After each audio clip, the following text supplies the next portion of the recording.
کہ اصل میں عذاب روح کو ہوتا ہے اور بدن کے اجزائے اصلیہ، ایک تو پوری باڈی ہے، ایک اس کے اصل اجزاء ہیں۔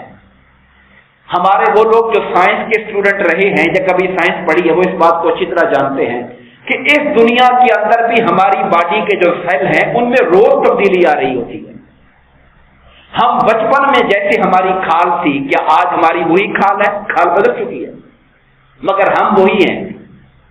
انسان کے جو سیلز ہیں ان سیلز کے اندر توڑ پھوڑ کا عمل جاری ہے، پرانے سیلز ختم ہو رہے ہیں، نئے سیلز بنتے جا رہے ہیں، مگر پھر بھی انسان وہی ہے، انسان کوئی نہیں بدلا ہے۔ جب دنیا میں سیلز کی تبدیلی سے انسان میں کوئی تبدیلی نہیں آتی تو آخرت کے اندر بھی اللہ تعالیٰ ان کی کھالوں کو بدلے گا تو ان کے اجزائے اصلیہ وہی ہوں گے جسم کے، اور روح بھی وہی ہوگی ان کی، تو عذاب ان دونوں پہ ہو رہا ہوگا۔ اس پر بعض لوگ یہ بھی کہتے ہیں کہ یہ جو روح اور جسم دونوں کے عذاب کا جو معاملہ ہے، اس پر بھی بڑی ایک دلچسپ روایت ہے جسے علامہ محمود آلوسی نے اپنی تفسیر روح المعانی کے اندر ذکر کیا۔ علامہ محمود آلوسی نے، وہ کہتے ہیں کہ قیامت کے دن روح اور بدن میں بحث ہوگی، روح اور بدن میں بحث ہوگی۔ روح جسم سے کہے گی کہ گناہ تم نے کیے ہیں، روح یہ دعویٰ کرے گی، جسم کے پر حجت کرے گی کہ گناہ تم نے کیے ہیں، اور جو تمہارے گناہ ہیں اگر تم نہ ہوتی تو میں تو کچھ نہیں کر سکتی تھی نا، میں تو صرف روح تھی، ہاتھ پاؤں تو تمہارے تھے، تم نے گناہ کیے اور تمہارے گناہوں کی وجہ سے عذاب مجھے بھگتنا پڑ رہا ہے۔ تو بدن اس سے کہے گا، روح سے کہے گا کہ یہ سارے کام کرنے کا حکم مجھے تم نے دیا تھا، اگر تم میرے اندر نہ ہوتی تو میں تو کھجور کے کٹے ہوئے تنے کی طرح ہوتی، میری تو کوئی حیثیت ہی نہیں تھی، میرے اندر جو جان آئی، طاقت آئی، توانائی آئی، زندگی آئی، وہ تیری وجہ سے آئی ہے، یہ تو نے ہی مجھے کہا ہے برے کام کرنے کو تو میں نے یہ برے کام کیے۔ یہ جسم اور روح کا جھگڑا ہوگا تو اللہ تبارک و تعالیٰ ان کے درمیان فیصلہ کرنے کے لیے ایک فرشتہ بھیجے گا۔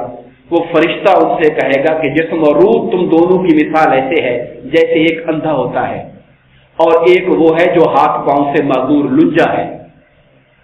اب ایک باغ میں وہ دونوں جاتے ہیں، اندھے کو تو کچھ نظر نہیں آ رہا، مگر وہ جو معذور ہاتھ پاؤں سے لنجا ہے مگر پھل لگے دیکھ رہا ہے، وہ کہتا ہے یار اندھے یہ پھل نظر آ رہے ہیں، میرے تو ہاتھ نہیں ہے، میں توڑ نہیں سکتا۔